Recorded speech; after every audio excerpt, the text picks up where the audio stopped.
So the first round, we're gonna make it really simple. We're gonna just throw jabs, and we're gonna start going to your front side. So in here, I say front side or back side because everyone's can be a different stance. I'm orthodox, so I stand this way. If I were southpaw, I'd be this way. So I can't say jab to your right or jab to your left. That's different. So I'm gonna say we're jabbing to our front side. We're jabbing towards our chest. We're not jabbing toward the back. So I'm gonna jab towards my chest. And the first round is gonna be real simple. He's gonna put his hand up. I'm gonna take a step at an angle, and I'm gonna throw my jab. When I finish, I should be at the same distance that I started. Does that make sense? So a lot of students will say, well, what angle do I step? That depends on what distance you want to end up at. If I step too sideways, then I'm further. If I step too much of an angle, then I'm closer.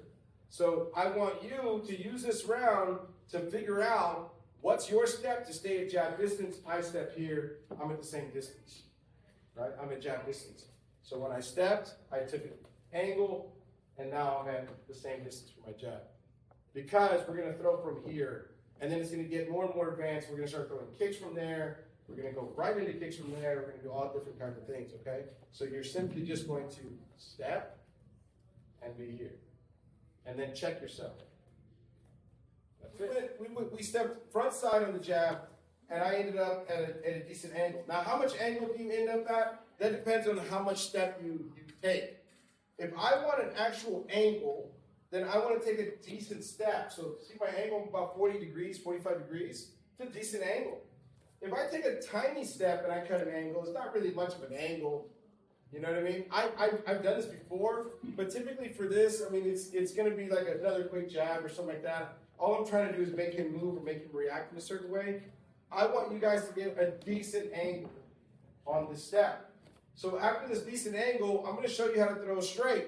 But I want you to focus on one thing. So if I step out at a good angle, about 40, 45 degrees, I'm going to throw my straight. I'm going to step out at an angle, and I'm going to fire my straight. What you have to understand is that if this person, for whatever reason, did not move and I throw my straight, my head is now in front of his lead glove when I throw the straight. So you just have to remember that that's there. You cannot throw what I call like a flat shoulder straight, which is a bad habit. You can't do this and have your chin up with that glove there. If he's having to throw an elbow or a hook or anything like that, I might get hit. So make sure you're rolling your shoulder, you're throwing the proper straight. And if you take a big step and you punch across like this, now I'm in front of his power hand as well. So I'm not saying there's anything wrong with that. I'm just saying be aware of where you're stepping and where it puts you. Does that make sense? You don't want to just end up wherever. You always want to be aware of where you're at. So we're taking my jab, I'm stepping at an angle, and then I'm taking a small step out and I'm firing my straight. Right now, I would prefer that your head does not end up in front of their rear hand. If your head ends up in front of their rear hand, most likely you are taking a tiny little step for the angle, and then look where my head ends up and I throw my rear. It's right in front of their rear hand. When I throw my rear hand, it's right in front of their rear hand. So make sure you're taking a decent step on the angle, and then there's my straight. We have jab with the angle. The first round we did it. We have jab with the angle. We get back into our stance just like the first round. Then we step and we punch. Now I want you to do it just like that. I want you to reset. I want you to finish the jab with the angle, back into your stance, and then take your step and punch. Try not to shorten this foot. In other words, I don't want you to go jab and then kind of bring it back. It's like you're cheating, right? And then you're going to go here. Typically, what will happen is if I were to see you do that like 2 times, and you kind of drag it or you shorten it, I already know you're going to immediately come with something else, probably the other side. Because you're doing it on purpose because you want to leave your leg out there so you can just punch or kick quickly. Does that make sense? And you don't have as many options. So if I leave my leg out there, now I only have so many options I can do from here. Do I do that? Yeah, I do. But I do it because I mean to, not because it's just an accident. I don't want to just leave it out there every time. I want to bring it back, and now I have whatever options I want. You also have to understand this person might cut an angle too and be facing me. If he's pretty good and he just pivots on that front foot and throws your leg through, yeah, just a quick angle, and I'm sitting here like this, I don't really want to be with my leg out like this, and if I don't mean to. If I mean to do it, that's fine. But if I don't mean to, I don't want to be there. So we're going to go jab, step, and now we're going to throw the rear front kick. In order to do this, you have to be aware of where you're putting this front foot. Okay? So I'm going to sit jab, and now you got to think, where do I put my front foot to kick in? I can't put it back in my regular stance because then I'm going to be too close. So jab, maybe I'll put it closer to my back foot. Front foot. Maybe. Maybe I'll put it halfway through. Maybe right here, right in the middle. And then front kick. You have to figure it out. If you cut too close of an angle, you're going to find yourself having to step behind your own foot like this, just to create space. That'll already tell you probably cut too close to an angle. And that's fine if you mean to do that, but we're not meaning to do that today. We're trying to hit target. The target is jab distance. And then I got to put my front foot where it should be to create the distance for my proper front kick. Of course, don't do it with your hands down. I'm just showing you the legs. Step, put it down where you think it should be, and then finish your kick. And we're actually going to kick each other lightly, right? Don't knock the crap out of each other. Just kick them lightly. Don't move if they're kicking you. Please don't twitch and do this. They won't know if they're at the right distance, right? I also don't want you to use your gloves. That changes distance as well. If he goes like this, well, that means I got to be a little bit further away. Because now that he uses gloves, I can't go here anymore. Look, I'm going to be jammed. So that means I got to step back a little bit to finish my front kick. So make sure that you don't use your gloves, don't kick hard, let them touch your belly. How far should I kick? Maybe like that far into their belly. You don't have to do it, but you should know, okay, I can extend that far. Step, put the foot down where you think it should belong, and then finish the front kick. Is everybody good? Keep those hands up whenever you're throwing the front kick. You can, if you know how, you can maybe extend this hand if you want, right? I always extend this hand, or depending on the situation, I just keep them up. But don't do this, or that, or any of that weird stuff. You keep your hands up. Yeah. I've seen it all. Work on jab distance. We always work on footwork every day. We work on controlling our footwork in our bodies, or controlling our feet. This shouldn't be too hard. Don't get lost in the sequence. Just do it slow. If it's like confusing, or you're kind of having like little, what I call brain farts, like your brain is like seizing up, just do it slow. It's really not that difficult, but do it slow. So he's going to hold up a jab for me. I'm going to come in on a jab. And one of the reasons why I do this, besides trying to change the distance, would be to lock him up. Meaning, if you're fighting someone and all of a sudden they come in, you either throw something immediately, or you go into defensive mode, because I'm coming in on you pretty quick. So I'm throwing a jab, hoping that he goes into defensive mode with his hands up, and then I'm going to get out of range.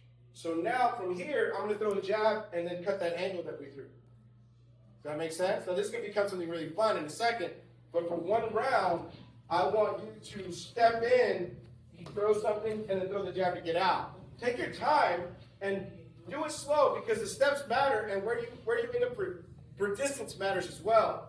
I'm stepping in, how close I am, and then I'm going to step back where we were stepping before, because I got to end up back in jab distance. So I step back, and now I'm back in jab distance. You can tell I'm back in jab distance. So again, step in, boom, step out. I'm waiting. If we're fighting, I'm hoping that he kind of hunkers down or gets ready for a possible combination or an onslaught of something. So defend. If he like kind of just does this, or a lot of guys will high guard, or they'll kind of get in. If I see him do that, boom, then I'm going to get back out, and now I have him where he's kind of blind for just a second.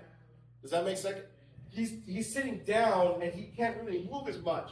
A lot of fighters, they'll kind of sit, and you're heavy on your legs now, and you can't move as fast. And that's kind of what I'm trying to create here. I want him to, oh, here it comes. Now, I'm not going to tell you that's going to create it right away. It depends on how you've been fighting him, right? If I've been very aggressive and I come in and then I just start going body shots, uppercuts, whatever, maybe I can get him to sit down. And if I see that habit out of him and sitting, that's whenever you use something like this, right? I'm getting into the actual usage. We're just practicing the movements today, but I like to tell you like different situations that you can use it. You can use it any way you want. Just giving you examples. So again, I step in, I step back. at an angle. Now I have my hand. So if I can get him to lock up, and again, just to reiterate, for a fight, I would see how he's reacting to my combinations or see how he's reacting to my aggressiveness and see if he's the type of fighter that locks down. I wouldn't try this on somebody if the moment I come in, they're always moving away. There's no point in even trying this, right? Because they're always backing away. If they're the type of person that kind of hunkers down, they try to stay in the pocket, then I'll do this. I want him to relax, or not relax, I want him to stress and lock himself down in the pocket. Probably wants to throw something back immediately as soon as he feels comfortable. So I'm going to move in, boom, look how crowded he is, and now we're going to step out with the jab, and watch this leg. I'm going to bring it back. You got to find your distance, and I'm going to kick the hamstring. This is one of my favorite kicks. I throw it from different setups, but this is one setup that we can use. This hurts to hit the front of the leg. Really, this is fantastic. It's my favorite target, but the hamstring is just a whole other deal. It's a whole other kind of pain. So I love hamstring kicks as well. I'm going to come in to get him to sit. I'm going to come out with the jab. Now, we're not going to go right back to our stance. I'm going to come out with the jab, and now this foot has to start to turn. You see my foot? It's going to make your kick way faster. So I start to turn, and then I deliver the round kick. Come back. You're going to be on a skateboard. Because if I'm not on a skateboard, if I go in, and then I come out, and then I step at an angle, now I'm kicking the side, and I'm right back in front of him. I don't really want to do that. I mean, you can. I'm not saying that that's not, you can do whatever you want. But I want to keep my angle. I worked hard to get that angle. I faked him, made him sit down, and then I got out, turn, and rotate. Get the hamstring, and then come back. Why do we turn? This is a really cool thing in my opinion.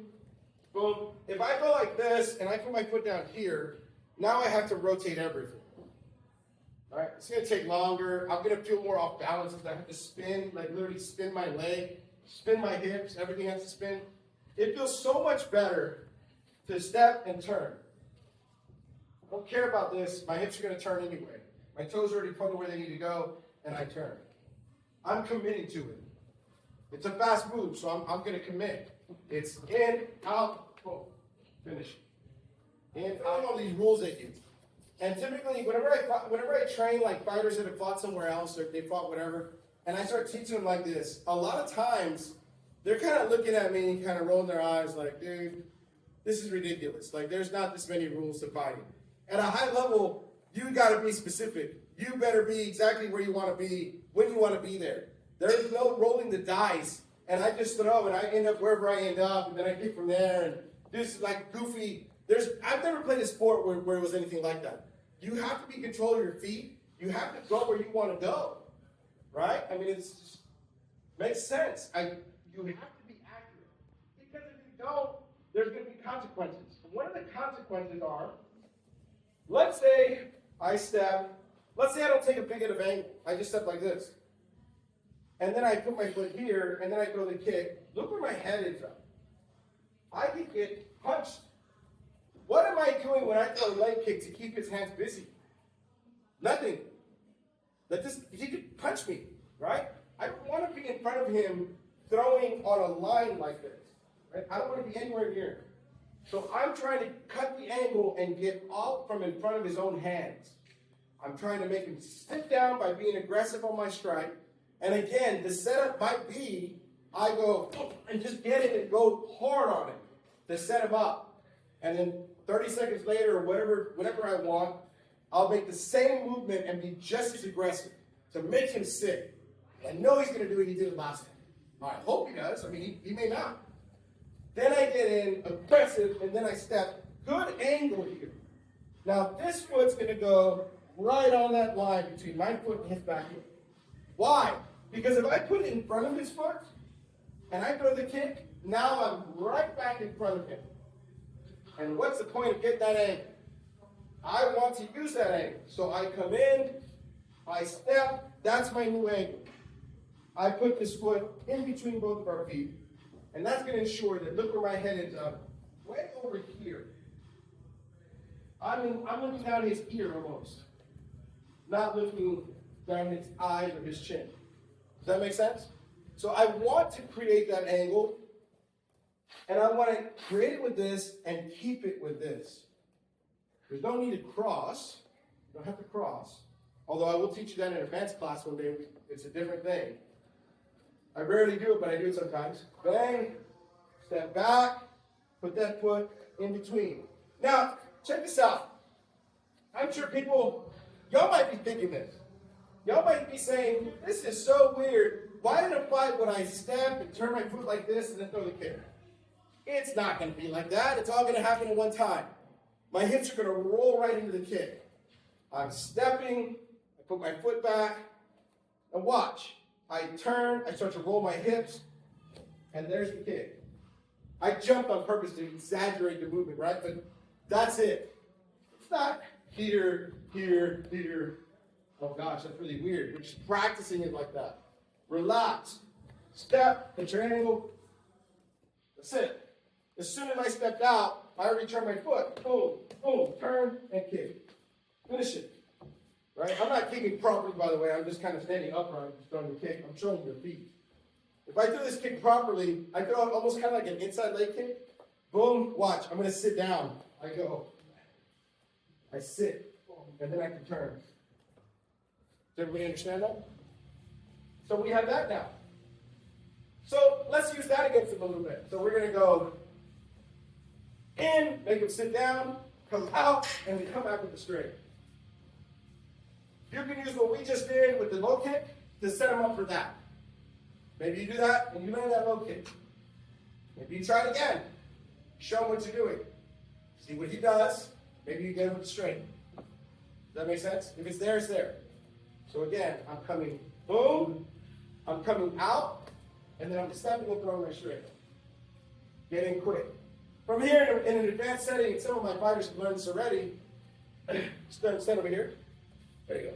In an advanced setting, I may go bang, bang, bang, bang, and then just keep cutting angles. He's going to be cutting too, but I'm going to cut too. So just keep it going with different footwork, right? Come in, come out, take a step, come back around. Now you have this angle. Just keep going to create angles with good footwork.